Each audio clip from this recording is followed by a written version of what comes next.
ஹாய்ங்க, எனக்கு ஒரு குட்டி மினி விளாக் பார்க்கலாமா? அன்றைக்கி டே 4 அம்மா வீட்டில் தான். மணி 6:30. நம்ம அத்தி மரத்தில் நிறைய அத்திப்பழம் காய்ச்சிட்டு இருந்துச்சு. அதை பார்த்துட்டு இருந்தோம். காலையிலே நம்ம காட்டில் கடலக்காய் செடி போடுறதுக்காக அம்மா வந்துட்டு டிராக்டரை வர சொல்லி விழுந்துட்டு இருந்தாங்க.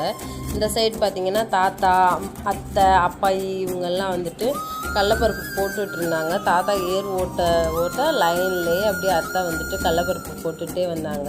அதுக்கு பின்னாடி அப்பாயி வந்துட்டு கொள்ளு, பருப்பு இதெல்லாம் வந்துட்டு லைனாக போட்டுகிட்டே இருந்தாங்க. நம்ம அரப்பு பிஸ்னஸ் பண்ணுறோம்ல, அது வந்துட்டு அம்மா தலையை உருவி காய வச்சுருந்தாங்க. அது காஞ்சிருக்கா இல்லையான்னு நான் போய் பார்த்துட்டு வரலான்ட்டு மெத்தைக்கு போயிட்டேன். இன்றைக்கி கேட்டவங்களுக்கெல்லாம் கொரியர் போட்டு வரோம். சாயந்தரம் நம்ம ஊரில் வந்துட்டு குதிரை எடுத்தல் திருவிழா. இது வந்துட்டு யார் வேண்டுதல் வச்சுருக்காங்களோ அதை அந்த சாமி சிலையை செய்ய சொல்லி வாங்கிட்டு வந்து நடு மந்தையில் வச்சு சாமி கும்பிடுவாங்க. அம்மா சொல்லிகிட்டே இருந்தாங்க, இந்த சாமி கும்பிட்டா மழை வரும் அப்படின்னு. மழை வந்துருச்சு. நாங்களும் சாமியை கும்பிட்டு கிளம்பிட்டோம். நம்ம சேனல் பிடிச்சிருந்தா சப்ஸ்கிரைப் பண்ணுங்கள்.